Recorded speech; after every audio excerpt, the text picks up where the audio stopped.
Welcome to this week's edition of the Pete Mezzetti Show. I'm your host, Pete Mezzetti. My guest this evening is Sarah Bird with Habitat for Humanity. Sarah, welcome. How are you? I'm fantastic. Thanks, Pete. How are you? Good. Thank you. Good. Nice to see you again. It's been a while. Yeah, it has. It's been a little over a year since I was on last. It has been. Yeah. So what's new? What's new? Like I just said, nothing's new, but everything is new. Absolutely. You know, it's been a very interesting year.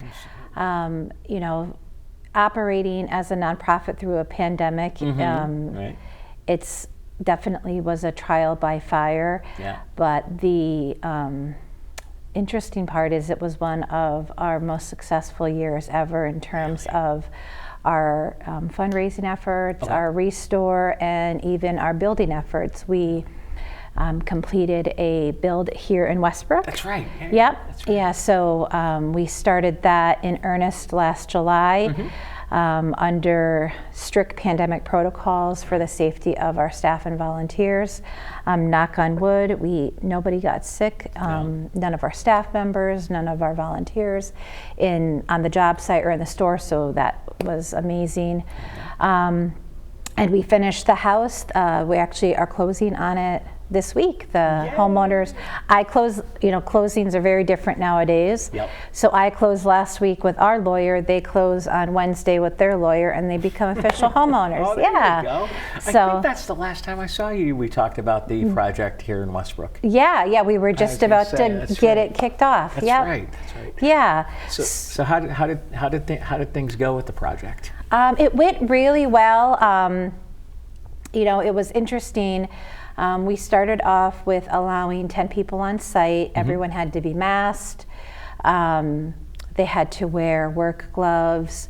We started with ensuring everything was sanitized, so we were sanitizing. Oh, sure. Oh, absolutely. Yeah, so it was a lot of extra work.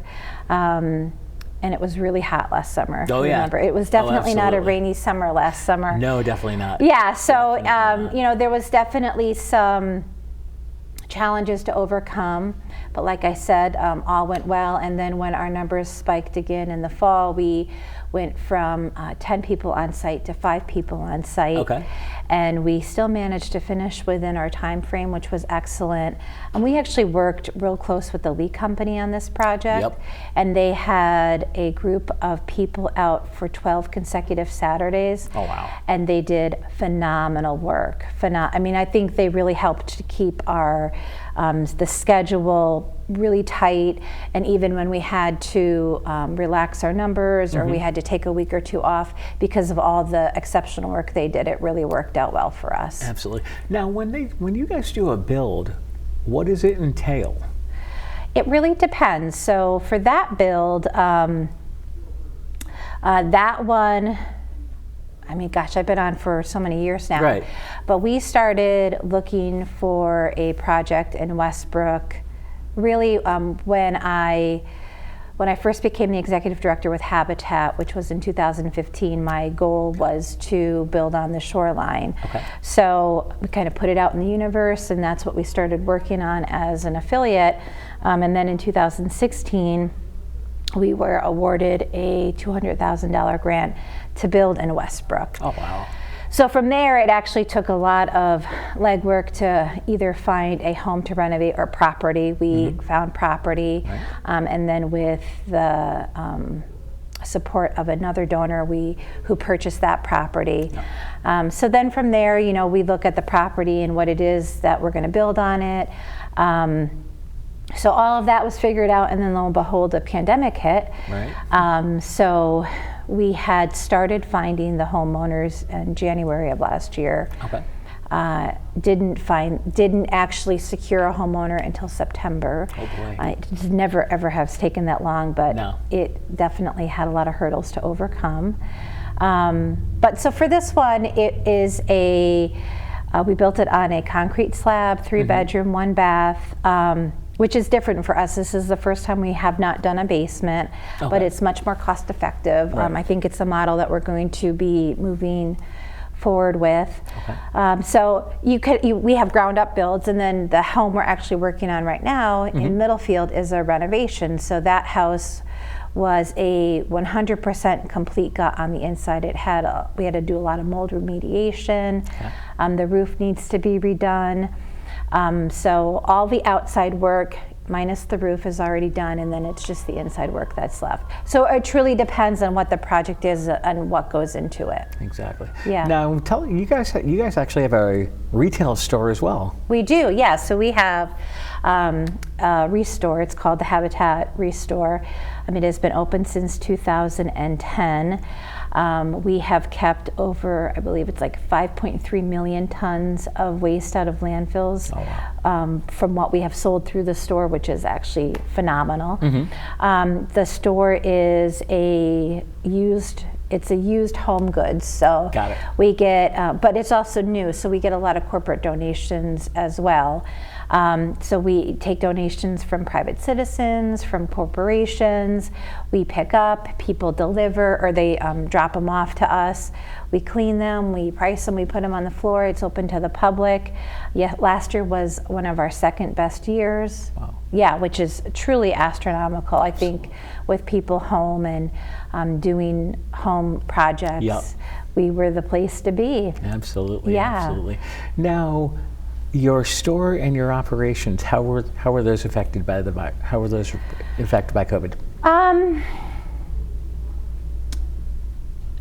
It's an interesting question.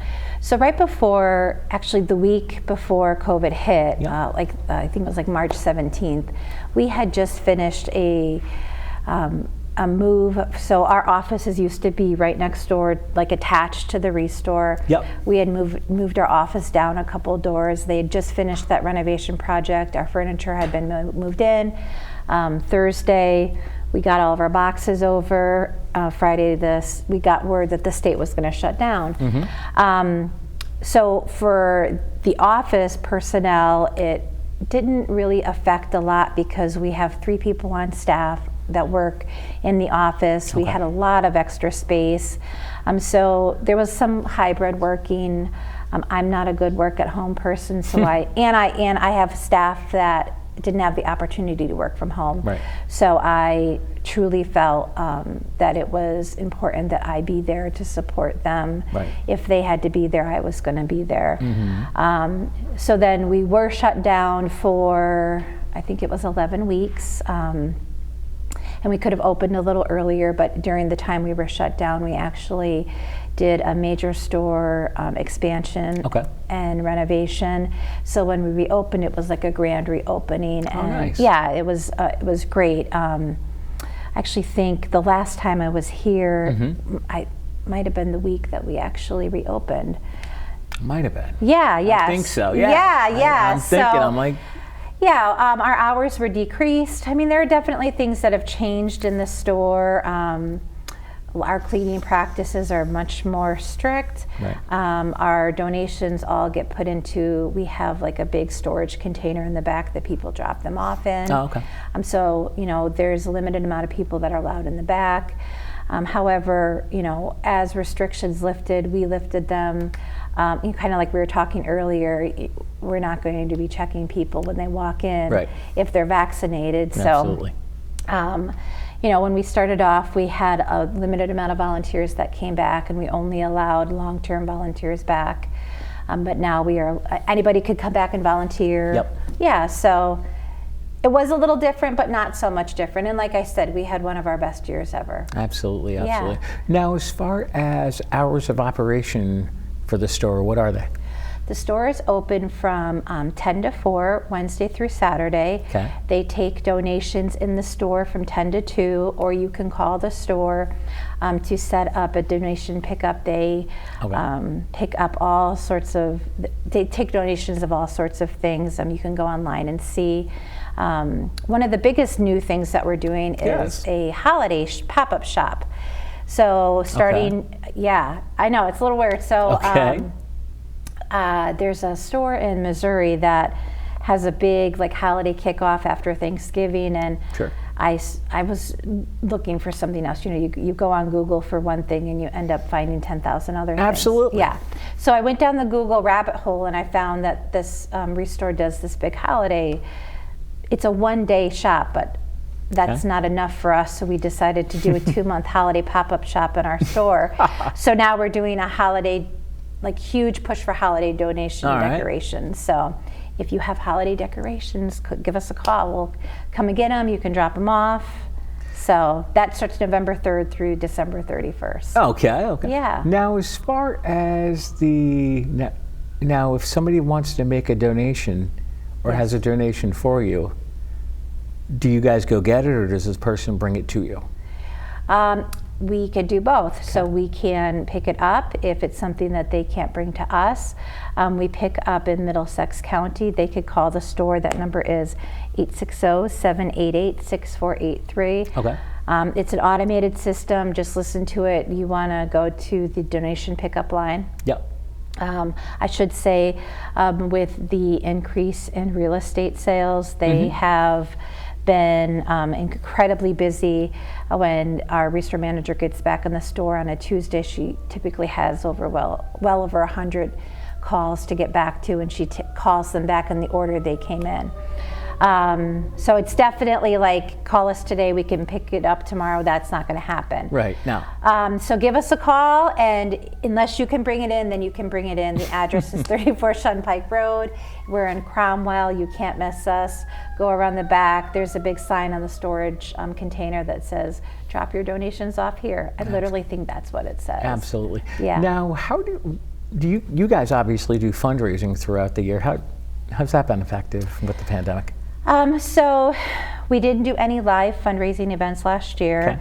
Okay. The holiday shop is somewhat replacing our fundraising, like in-person fundraising efforts this year. Okay. We did a couple appeal letters, and for us, I mean, to be quite honest, we raised more money in appeal letters than we typically do in in-person fundraising events. All right. So, you know, we are coming out of the pandemic with different lines of thinking. You know, do we move forward with these big events that the return on investment is small? You know, we're looking at focusing more on donor appreciation events where we would, you know, they'd be smaller, more intimate, and we're really just talking about the mission and what we're doing and appreciating our donors and all that they do for us. Absolutely. Now, you guys being a nonprofit, how did you overcome the pandemic? I'd like to think that the people, myself included, our director of finance and operations, and our board were quick to act, and looking at how we could strategically protect our nonprofit, our mission, our business. You know, so we made some quick decisions right up front that I think ultimately helped to keep us going long term. When we came back, you know, we kind of said, like, this is our 6-month plan.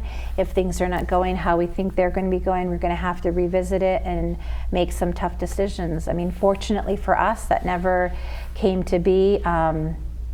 You know, I think that we did, you know, we came out okay. We definitely came out okay. Like I said, it was one of our best years ever. Now, as far as the mission for Habitat for Humanity, what is it? Our mission is to build housing, affordable housing with our partner homeowners. So our partner homeowners have to be able to pay back a mortgage. They have to fall into the average median income of the area that we're building the house in. Right. They have to be willing to partner with us. So if it is a couple, they have to put in over 350 hours of sweat equity. 100 of those hours are also hours for like financial fitness, pre-purchase classes, pre-closing classes, how to be a successful homeowner. And then the other 250 is actually on the job site or in the store doing like work on their home. And then they have to have a need. And we consider all sorts of different things needs, whether it's overcrowdedness, unsafe living conditions. We even consider if someone is paying more than 30% of their monthly income towards housing as a need. Really? Yes, absolutely. Wow. In the affordable housing arena, really in any housing, people should not be paying more than 30% of their monthly income on their housing, and if we do, we deem that to be highly unaffordable housing.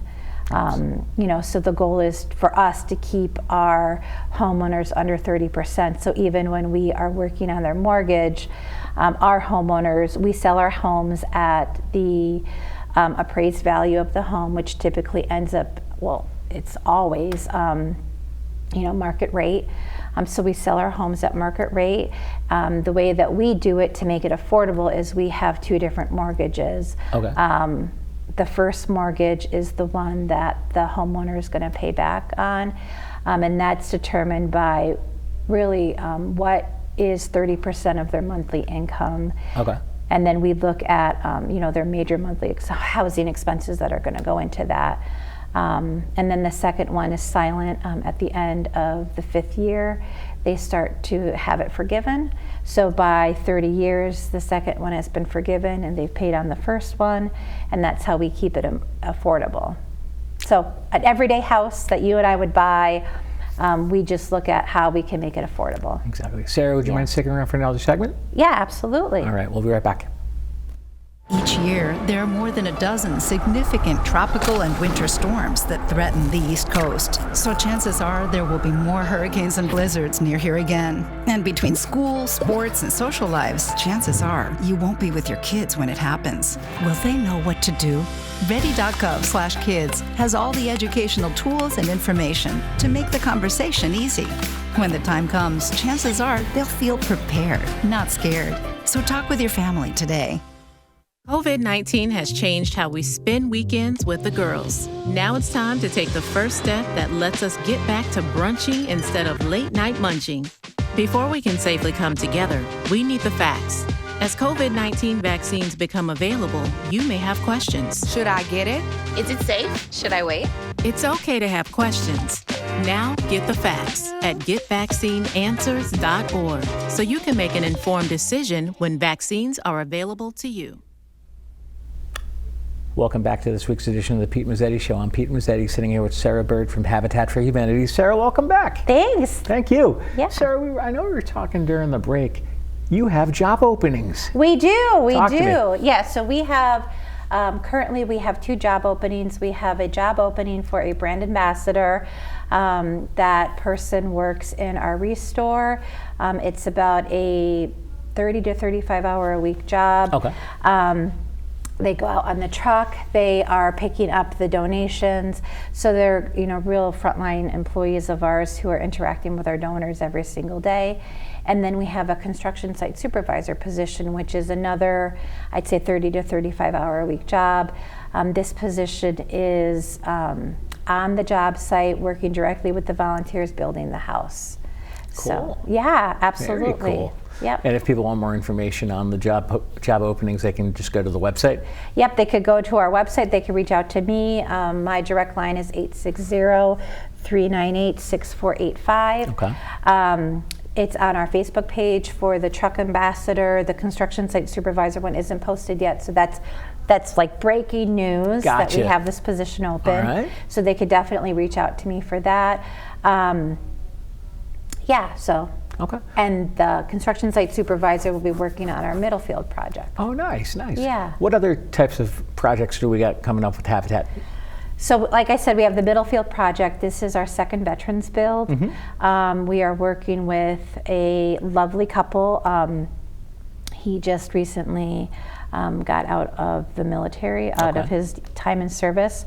They have a little boy. They have another, I think they said it was a girl on the way. Okay. She's born the week of Veterans Day, so that's really interesting. Yeah. Absolutely. So we'll be doing some really interesting things there. We're going to have a week during the week of Veterans Day. We're actually going to close our job site to just veterans and people who are currently doing military service if they are around. Yeah, so we're looking forward to that. That's a renovation. We are hoping to get them into their home sooner rather than later. Like I said, we have this holiday shop, and we will be looking for volunteers to help set the shop up. That will be the last weekend of October. Okay. The store is open for volunteers if anyone is interested in coming back out and volunteering at the store. And the Middlefield job site will be opening up, I'd say, like towards the end of August for volunteers. Oh, wow. Yeah. Wow, you guys are a very busy organization. We are very busy. That's a good thing. Yeah, That's a good thing. it is. It keeps me out of trouble. Absolutely, absolutely. Yeah.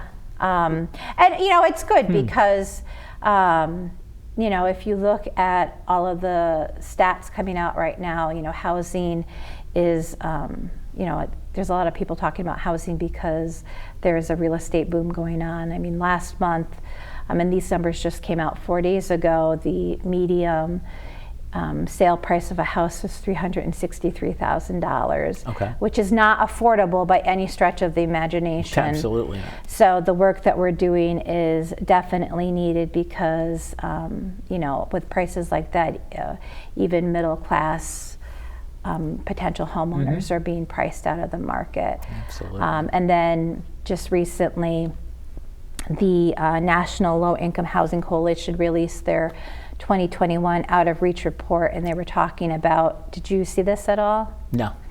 So it's a report that comes out yearly, and they talk about how much a person has to make to afford housing. Okay. And they are specifically talking about rentals. So as you know, we do affordable home ownership. Yes. But in the state of Connecticut, which ranks number 10 as we are 10th highest in the United States for how much a person has to make to afford a 2-bedroom apartment, and that is $27.37. So with our minimum wage, someone has to work 91 hours a week to afford a 2-bedroom apartment, which is, I'm not sure about you, but I do have 91 hours. I'm just not sure I want to work 91 exactly. hours. Yeah, me too. Yeah. Me too. Yeah, so, it's interesting because, we are a housing organization, and I have staff that don't even make $27 an hour. Oh, wow. So if my staff wanted to go out and get a 2-bedroom apartment, if they needed housing, they couldn't afford that right now. So, and housing is very hard to come by, whether it is houses for sale that are affordable or even rentals. I've heard nightmare stories about people trying to get rentals. Absolutely. And, that right now the credit ratings have to be 700, and, it's a tough market out there for housing. And with the pandemic, as you know, there were so many people that were affected by it economically. Right. So to have housing be, it's like this after effect that's now happening in the housing market because of the pandemic. Now, as far as the economy and with Habitat, how are you guys doing? We're doing really well. Okay. We're doing well. Good enough to be hiring, which is good. Absolutely, absolutely. Yeah, so we always like to know that we are able to provide jobs for our communities. But we are going into, so we just started our fiscal year in July, and we're going into our fiscal year really strong. And actually, it's interesting. So one of the things that has happened through the pandemic, and I don't quite understand this whole chip thing, but because there's so many new cars that are waiting for the chip. Yep. Okay, you must know what I'm talking Yeah, about. I do. I know exactly what you're talking about. So used cars are, the value of them is incredibly high. Yes. So there's a program through Habitat called Cars for Homes, and people can donate their cars, trucks, motorcycles, recreational vehicles, boats, snowmobiles, farm equipment, and construction equipment. Oh my goodness. They could go to habitat.org/cars4homes. Okay. And because the value of the cars are so high right now, the numbers of donations that we are seeing are huge. I mean, last year was our best year ever. I actually just got a report this morning. Somebody donated a vehicle and the value of it was $5,200. Okay. Yeah, so I mean, for a small nonprofit, that's good. it's a windfall for Absolutely. us, yeah, because we budget, I think, yearly to get, I think this year our budget is $12,000, and in one fell swoop we'll get half of that, and that's Okay. it's the first month, it's not even the first quarter. Right. So, you know, that's another way that people can support us if they have a car sitting around, if they have a clean title, Yep. and they think, I really like what she has to say and I want to help her, donate that vehicle. Absolutely. Yeah, Absolutely. do it now while it's worth 3 times the amount. Yeah, absolutely, Yeah. absolutely. So what else we got going on with Habitat? What? Big thing. So we Uh-oh. also have, I've been doing a lot of work with Habitat for Humanity International. Okay. And one of the things that they have Mm-hmm. is they're working with a company called Novelis. They are a recycling company, and they are giving out 3 grants to affiliates. This is nationwide. Really? The first one is for $10,000, the second one is for $5,000, and the third one is for $2,500. All right. And to get that $10,000 grant, you Yes. have to collect the most amount of weight in aluminum cans. So we are currently collecting aluminum cans. You Like could soda ju- cans. Like soda cans, yes. So yes, thank you. That was we I was talked in- about that last week. Yeah. Yep. So we are collecting soda cans. You can drop them off at the Restore, or you can make an appointment to bring them to our office. That number would be 860-343-9179. We will also be doing we're calling it the Stuff the Truck event. We actually think we're going to do that in Westbrook. That's TBD, to be determined. Yeah. But we're hoping to get a little piece of that grant pie, you know, so that, again, more funds that we didn't allot for that we're going for. Now we've got a little bit more time left. So Yeah. what else we want to get the word out on? You know what? Another big thing is it is our 25th anniversary this year. all right, Yeah. yay. So we've been around for 25 years. We're working on our 17th house. Our store's been around since 2010. And like I said earlier, we're not doing any large events this year, but we will be commemorating our anniversary through a brass. Okay. I believe it's a brass. Pewter. I'm sorry, pewter ornament that will be for sale at our holiday shop. So if anybody's interested in, you know, having that commemorative ornament, that will be a great place to do it. I'm sure we'll probably try to sell it online as well. Okay. Yeah. All right. So we have our holiday shop, cars for homes, aluminum cans, our middle field build. You know, trying to combat the lack of housing, Right. of affordable housing in the state of Connecticut, making sure everyone has an opportunity to own a home if that's what they're ready to be doing. Yeah. Now, what types of items do you look for when you ask for when people donate, or does it matter To the store? to the store? They are looking for building materials, so that could be wood, plywood, tiles, unused cans of paint. Trying to think of what they have in there. They have tools, windows, doors, air conditioners, appliances that are less than 10 years old, plumbing materials, and they also have they take furniture, whether it's wood furniture or upholstered furniture, Really? lighting, yeah, all sorts of different things. It's a great store. They also sell, they are a retailer for a paint called Recolor, and it's a recycled paint. The paint is made in, well, it's not made, it is recycled Okay. in Massachusetts. Oh, very nice. Yeah, it was started by 2 female scientists that saw a need. They jumped into the arena, and now they partner with a lot of habitats that sell this. There's a limited amount of colors, but the colors always seem to be on point with like Sherwin-Williams or Yep. Benjamin Moore. Sure, absolutely. Yep. So we sell that, and the price is actually phenomenal. Now, if people want more information on habitat, where can they go, and what types of information can they find on the website? All right, so they could go to www.habitatmiddlesex.org. Okay. They can find out how to become a homeowner, what our latest project is, how to volunteer, if there's any events going on. They can, all our contact information is on there. Yep. It will also lead them to our Facebook page, Twitter, Instagram. We have a separate one from the Restore. Okay. And our Restore page is really hopping, the Facebook page, if they want to get a taste or flavor of what they're selling in there. Deb does a great job. Deb's our Restore manager of Okay. putting stuff up on the page. Very nice. So- you guys are a very, very busy organization. We are. We try to be Good. busy and efficient, and when you have a limited amount of people, you try to be as efficient as possible in getting the word out there and doing the work that we're doing. So One more time before we say goodnight with the phone number for Habitat and the website.